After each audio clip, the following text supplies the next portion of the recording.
What's going on, everybody? This is Chaos Chrono. Thanks for tuning in. This is going to be my first video in this series. I figured I'd start out with something about what I wish I knew coming into this game. There is some help starting out in the game, teaching you what you need to know to progress. But there was a few points that I figure I would point out, things that are helpful to know in the beginning that would make your early progression a little easier, get you familiarized with some of the key parts of this game that will make your life easier down the road. And maybe you can, have allies that aren't as dumb as mine. So here's a couple of things that came to mind first. We have resources. First of all, an Excel file that I found to be very helpful online called SAO Hollow Realization DB. For anybody who's looking to really get the best things in the game, how to plan for it, and so on and so forth. Beyond that is the basic controls. I'll go into a few details there that I'll cover in that section. Movement, buffs, teamwork, or using your allies during combat. Continuing on, we'll be talking about skills, EX skills, skill fusion, how to gain them. Then we'll move on to materials, some key materials to make sure you don't accidentally sell all of, so you don't have to grind and get more. We're going to talk about the chests that you're going to encounter throughout the different maps. We're going to talk about weapons and thus blacksmiths, how they can enhance, transform weapons, weapon skill levels, or in the main menu, your skills overall.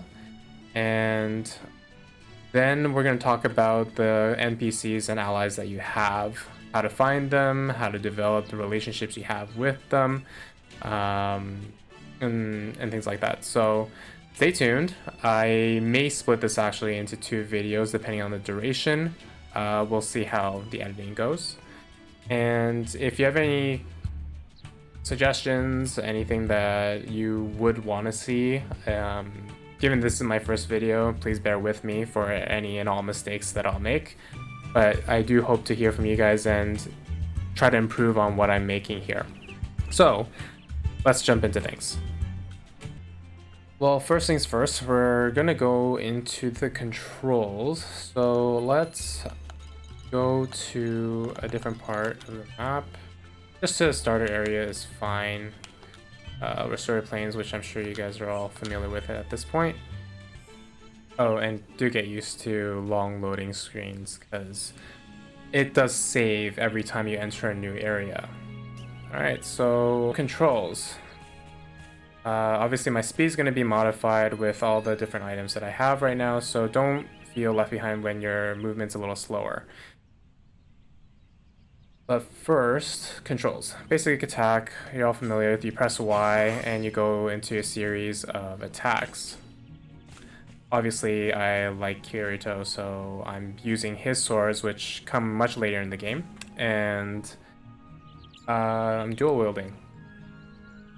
Dodges, so the right bumper. If you encounter a creature, get him to want to attack you. These are too low level, huh? Well, if you're facing a target and you use a direction, left or right, and you press the right bumper or top right button here, you will swing around the target. Facing them, you're just gonna do a regular forward dash. Going backwards, you'll take a back step. And here's the right side. So those are ways to dodge in combat, and timing does matter. So I'll go to a different area to discuss that.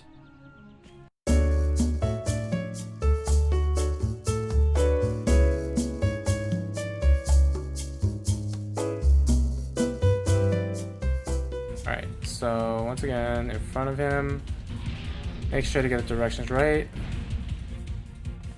That might have counted, but again, did not see the animation, so I'm not confident in that. A slow attack, guys. Should be the easiest to do this on, but clearly struggling. Wrestle Smash is good. Yeah, just again, did not have it. But let's just show you the parry one as well. Just parry. So if you're at the end of the attack and you parry his attack right before it lands, so for me it's the A button, it'll do that. It will counter and stun him. And successful parry and whatnot is shown on the side there. So once you're really close to the timeline, like this is a just parry, for sure. This is how I grind that particular one out. But the dodge works in a similar mechanic, similar timing. So keep that in mind, and let's just take him out there. Okay, so sword skills. As I just demonstrated one of them, you can look at your palette.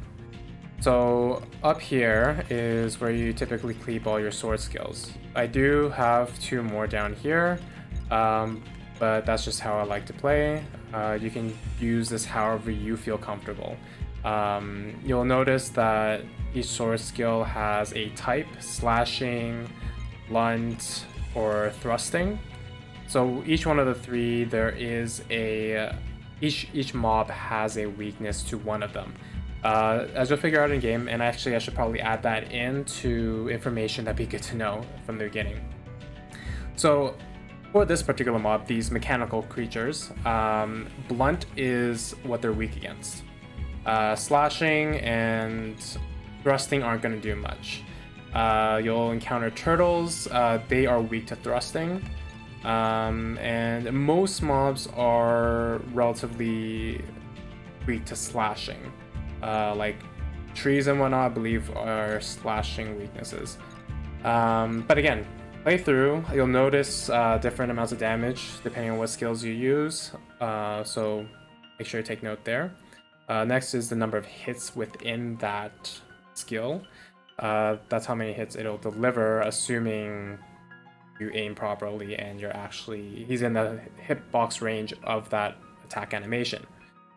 Next in brackets is how that total damage is calculated, or what stats are most important for that skill. So in this case, tachyon inversion, which you can get later on in game. Strength is 65% of that, or 65% of your strength value is added into the total damage output for this skill. 25% of your vitality, 85% of your agility, and 25% of your dexterity. If I go back for a moment, those are the numbers they would utilize in the calculation. So back to the palette. We have slash, the type of attack. So there's combo attack, there's a heavy attack, area effect kind of attack, charge attack, etc. Those just kind of define what style of animation you're gonna see. Area effect, obviously, it will have some level of area effect. Not all are equal. So Final Revolution does create an entire circle around me, whereas there is another one in One-Handed Sword here. That's a Snake Bite. That hits both sides, but doesn't do a full arc. So things like that.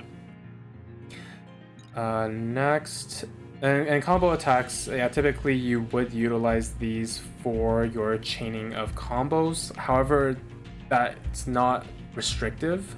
So you can definitely use an AoE attack or a heavy attack as part of your combo as you chain sword skills. Next is the effect that it has. So by using this skill, I would have allied skill attack plus 1000. Oh, things target me. Let's just quickly take him out. Yeah, back to what I was saying before I was so rudely interrupted. This one would give you a buff of ally skill attack plus 1000. This one will slow down mobs 50% over the course of 3 minutes, and so on and so forth. You can see all of this. Parry break and guard break is very important. These skills you will want to have handy. So anytime anything guards against you, use this, you'll end up stunning them and they'll be open to taking more damage.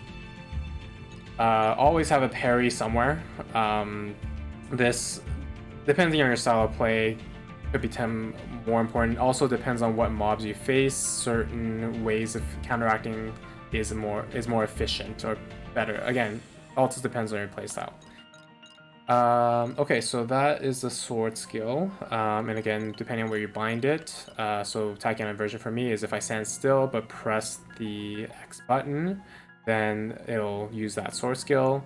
What I used earlier was Voltage Assault. So I ran towards it and pressed the X button. Final Revolution is the circle, so I would essentially move like this in a circle and then press X, and you'll see that's the skill that's used.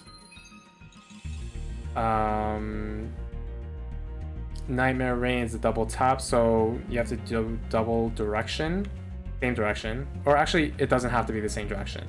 So double front, you see Nightmare Rain. If I do back and forward, nope, that didn't work.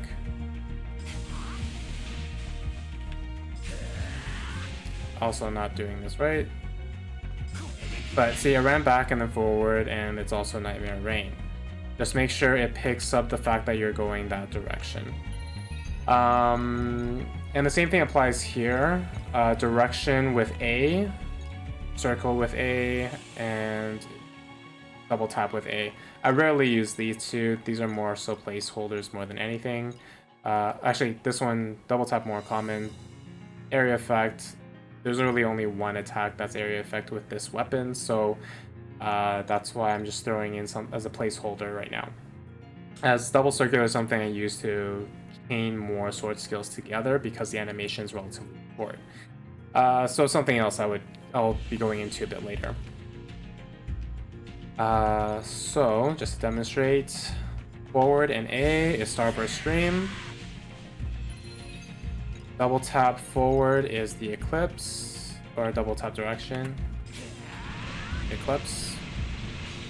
Very long attack. And circle, double circular, right? Not the best, obviously not the best move to put there if you were going to actually utilize that shortcut, but okay, it's a placeholder for me. Next, just sword skill. Okay. So just sword skill is when you use one when there's an orange glow. So in a series of basic attacks, as I'll do here, there was the flash. On that last attack that I did, there was the orange glow right in the middle of my body. So I'll just showcase that flash right there. Right there. So it doesn't matter if you actually hit them or not, but it's usually around the third or fourth button press of the basic attack that it's going to start the attack that will end up glowing orange after. And that's the point where you should initiate the sword skill. So 1, 2, 3, 4 there, and lead. So then that becomes a just sword skill. It says perfect timing, damage plus 0.56%. So by doing a just sword skill, you do more damage. It also doesn't eat up your SP. So that's an important thing to consider if you're trying to conserve that, especially early on in game when you don't have much.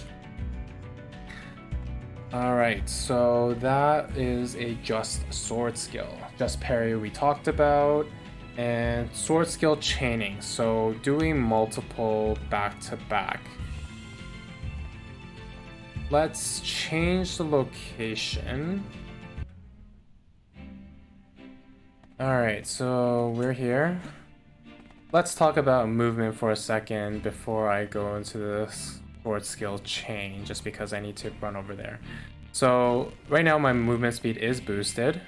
It's closer to it's at max speed with the movement percent. So 100% movement speed.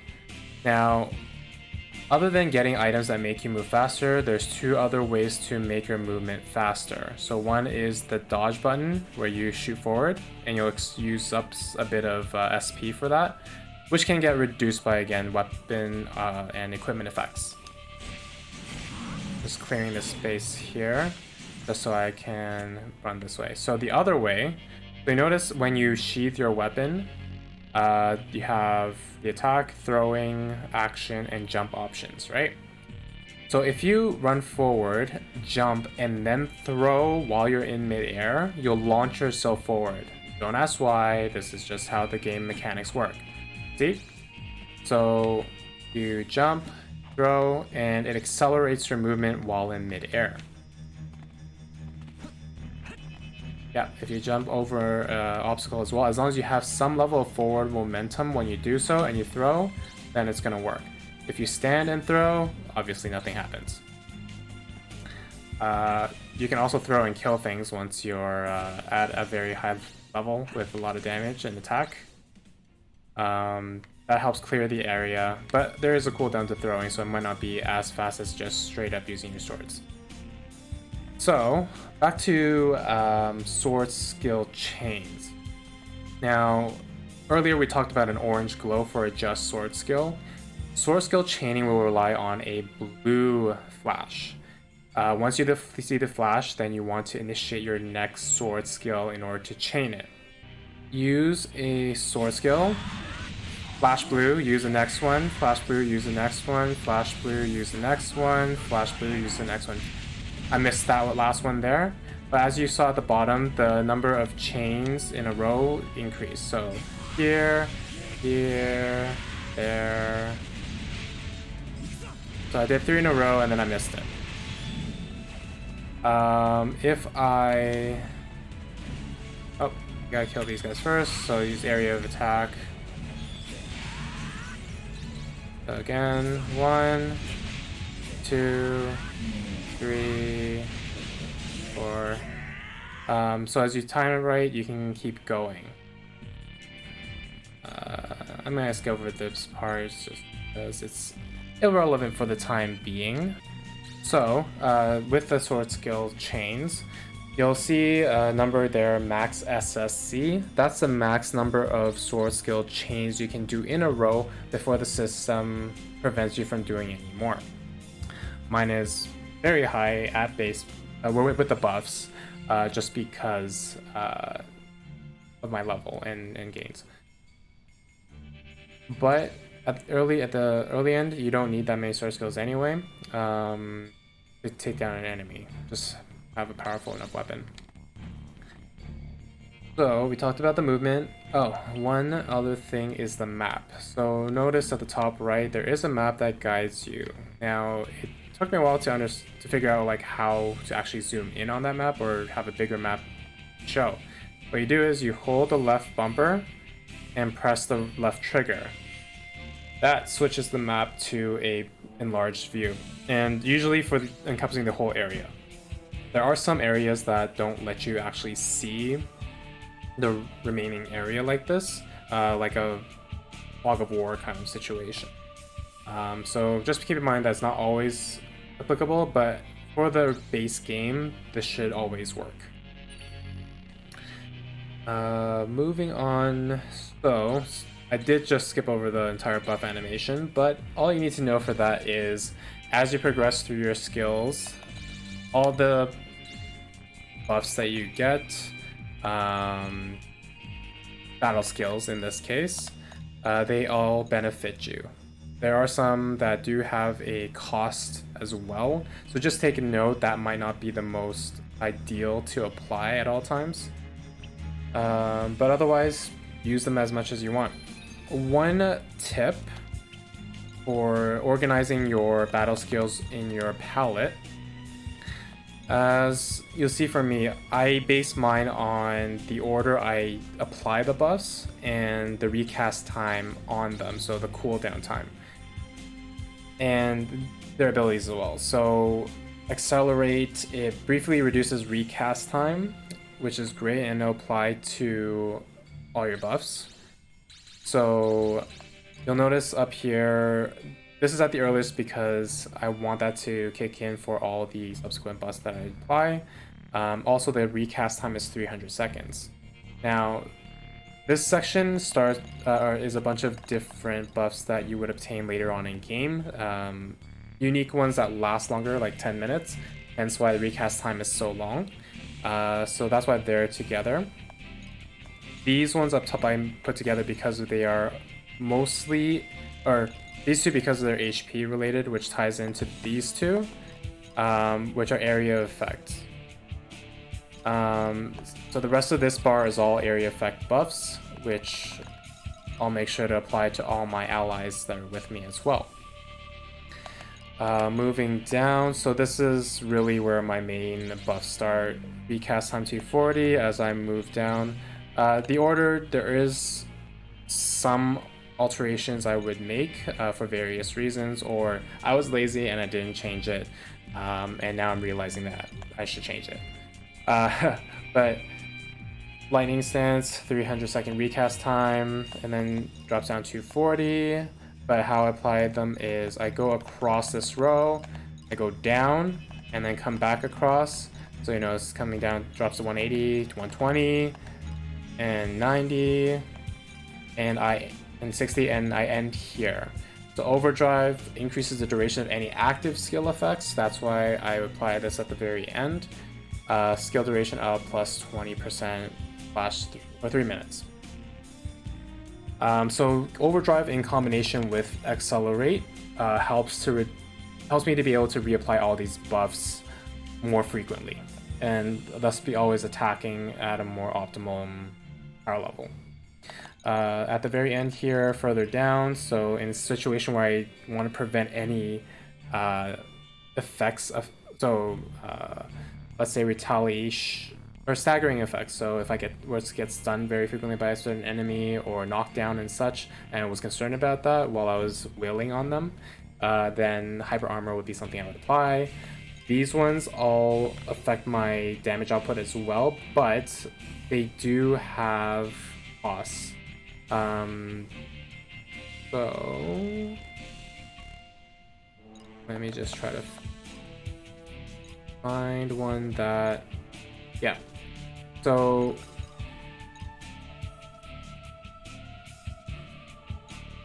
these two I put here for the times when the boss I'm fighting is down, weakened in some state, taking more damage. I'll quickly do these two because they're short durations, only 30 seconds. So I want to maximize that output, so I don't have that on all times. Same with the critical increase, 30-second duration. These two have 3-minute durations, however they have costs. So Berserker, you increase attack but decrease defense, and against some bosses that's not a good idea. And same thing with Scarlet Rampage, you reduce your defense to increase attack and your combo ratio growth. Combo ratio growth at that point is not really necessary for me. An increased attack potentially, but at the cost that you see here. So overall, so 30% in 2 different categories are gains, and one in defense is decreased by 50%, which is pretty drastic. So I tend not to use that. However, there is one other thing here that is good. So down below here are my utility skills and healing. Shake It Off is very important.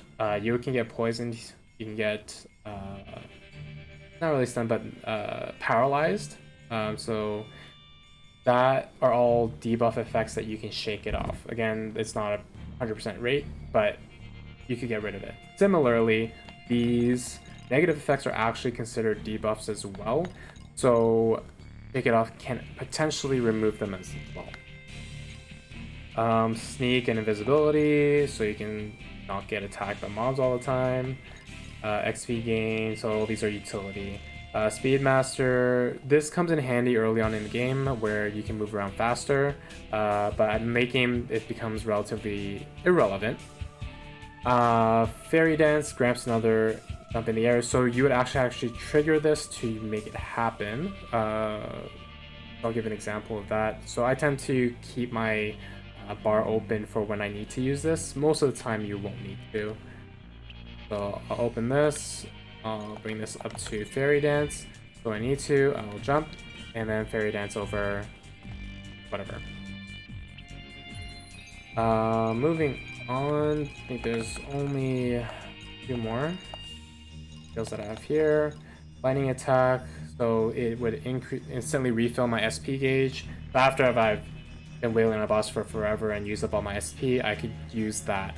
It does cost defense, so that is one of the issues. Trying to remember how to get to the second part there. So details, yeah, minus. The minus button can get you page 2 of 2.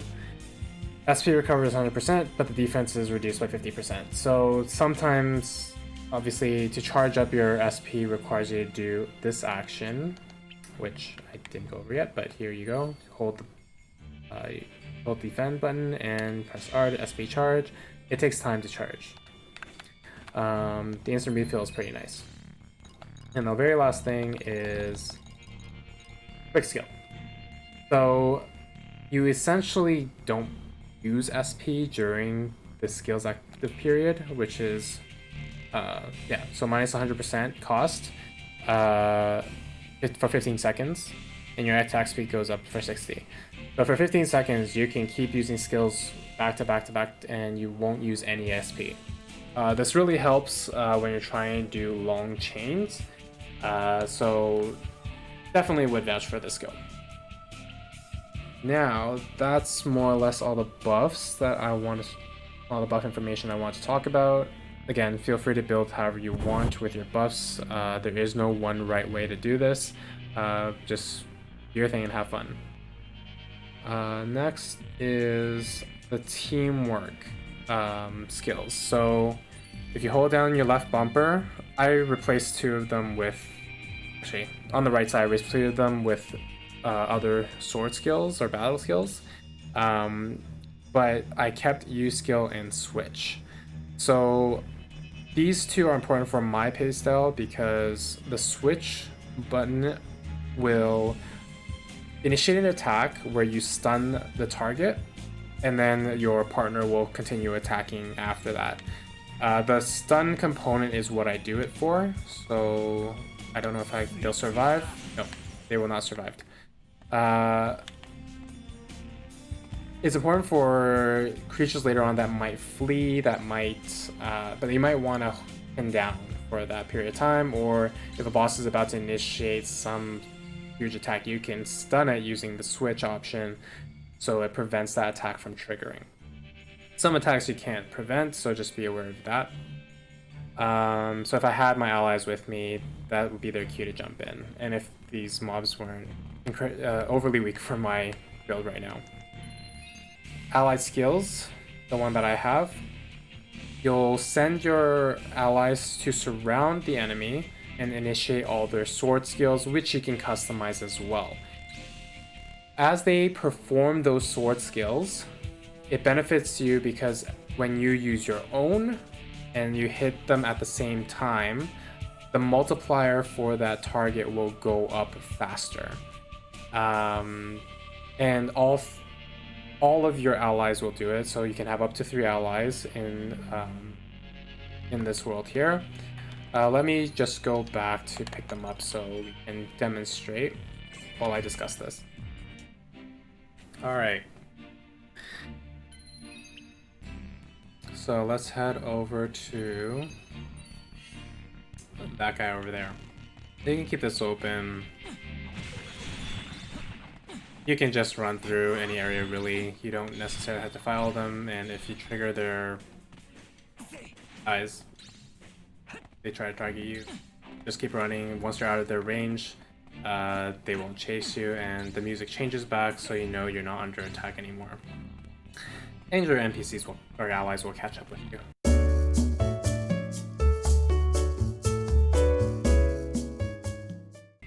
Alright, so let's reapply my buffs real quick. So this time I was in the video, maybe the other one was in the video. Well, accelerate is what I want to do first. That bar, let me come in this way. And all these area effects buffs will help my allies.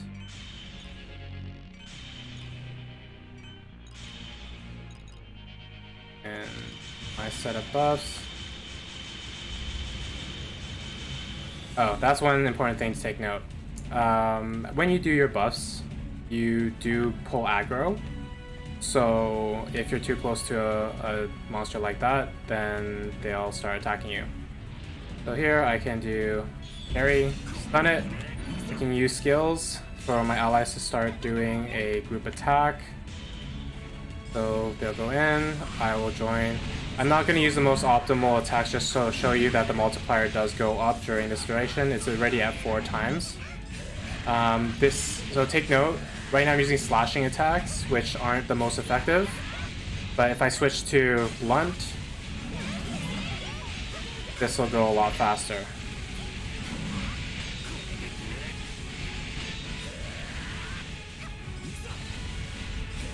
Oh, and I missed that. So that quickly dispatches that. Just enter that.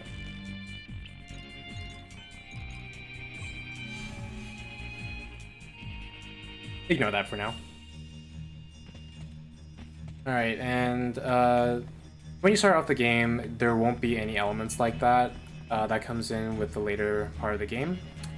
So those named monsters typically defend one of these chests. We will discuss those chests later on in one of the videos. But that's for teamwork, that was allied skills. Now, as you progress, you'll notice that, and I'm using the D-pad arrow keys to move up and down here. Your allies will have these traits: planner, spirit, fiery. They all do different things, which we'll discuss later on. But sorry, my audio just clicked out there on my headset. But they're good to change how your allies will behave and what buffs they'll get. So let's say I wanted to promote this kind of behavior, this spirited behavior from Silica. Then I will say good job to her. So holding the left bumper, actually, wait, no, there's a shortcut. Yeah, so the right trigger is automatically gonna say good job. You don't necessarily need to use the one that was programmed into one of these sections. So Elizabeth as a planner, if I want that, then again, I can say good job. There is a cooldown for saying good job, so if I do this right away, you see that cooldown is still happening. Yeah, let's say good job to her too. So that will increase the likelihood that they'll perform that style of behavior or get that kind of, or improve the buff that they would get from that trait, which we'll get into a bit later. Other things like go for that one, dodge, and heal are typically what I keep. Go for that one just gives them one target to all focus on attacking. Dodge, especially if there's a big attack incoming, you can tell your allies to get out of the way. And heal, I use all my allies as healers rather than anything else, so they'll use their healing skills, whatever they have. And again, all these things are customizable, which we'll get to later on. So that sums it up for the buffs and teamwork that I want to discuss. So with skills, as we see here, each weapon, you'll start off with one of them and you'll gradually go through all of this, and eventually you'll have enough skill points to get all the skills, so don't worry about that. It's just prioritize your playstyle and skills that are good for that. Now, as you fight, so to make it more efficient for you to gain these skill points, all you need to know is that every hit you do on a mob will benefit that gain for that particular weapon. So if I have a one-handed sword equipped, even if I'm dual wielding, it counts towards the one-hand sword, I believe. I'll need to double check that, but essentially whichever weapon category you're equipped, that's what your damage will increase the skill level of. Actually, in hindsight, I think where I am right now is using this would increase the skill level than anything else. Anyway, so as we were saying earlier with sword skills, the number of attacks that are on them is important. So a really good way is if you had a big boss that can tank a lot of these hits, you can do sword skill chains on them with skills that have more hits, and that'll help you increase your skill with that weapon, or proficiency if you want to call it, a lot faster. Now, one heads up is some of these skills will require you to do certain actions. So earlier we talked about adjust sword skill, or it can be very specific to different levels. It should dictate it as you come across a skill that hasn't been gained yet. Unfortunately, I can't show that since I did unlock everything, except for one thing, which is a hidden EX skill. So good transition. EX skills. So what I'm using right now is called Celestial Blades. It's the equivalent to Nitoryu or Dual Blades in the anime with Kirito. We also have Tank here. We have Attacker here. As we go down, there's a bunch of different ones. Scout. And these are all the basic ones that when you start out the game, you'll be able to see. But there are also hidden EX skills. So just like in the anime, when Kirito came across dual wield, it was a unique skill because the hidden extra skill. Warmonger, all these ones on the side here are also hidden extra skills. So Assassin's Blade, Rejuvenating Touch, etc. There's more further down. But I'm missing one. Righteous Cross, that should be about here. I still haven't unlocked that yet. Now, if you want to find out how to unlock each one of them and what the requirements are, then I'll link it in the video and then also in the description below with a Steam shared file. It'll have all of the information that you need. And everything should unlock naturally over the course of playing the game, so you don't necessarily have to aim for anything unless you really wanted to unlock it earlier on.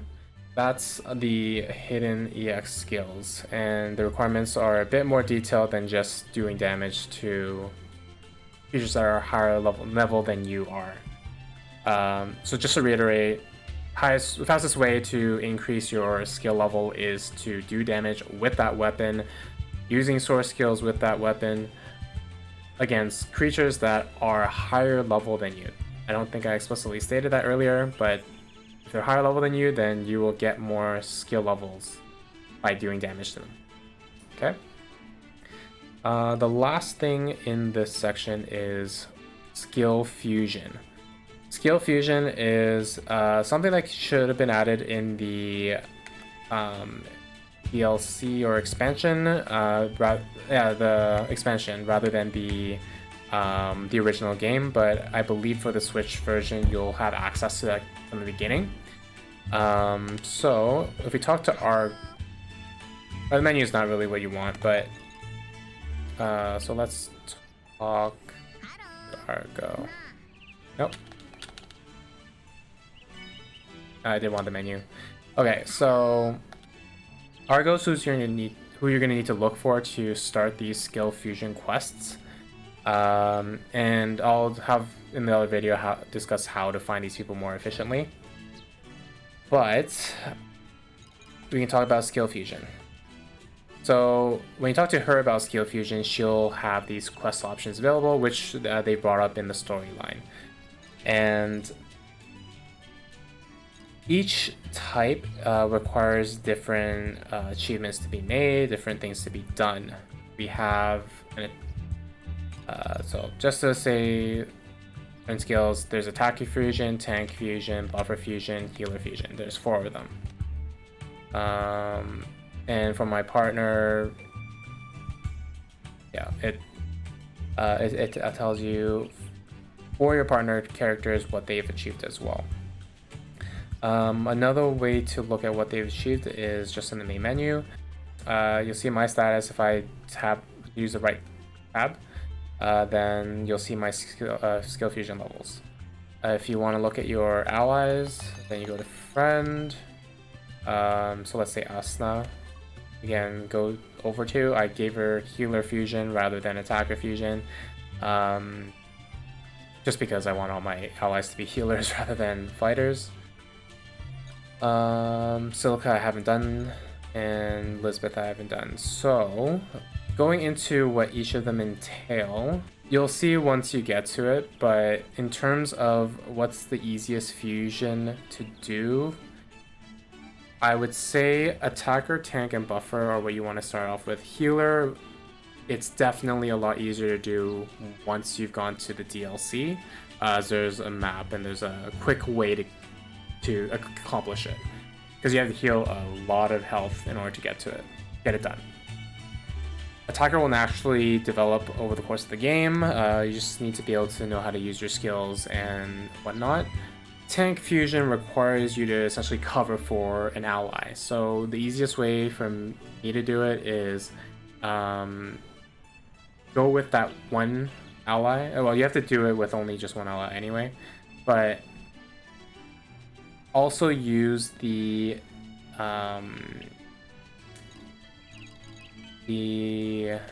command to form up. They'll gather around you, and as long as they stand behind you when you press the L bump button, and put up that energy shield that you would use to charge up with, as long as that blocks an attack that's targeting your ally who's standing behind you, that'll count towards what you need to do for the tank fusion.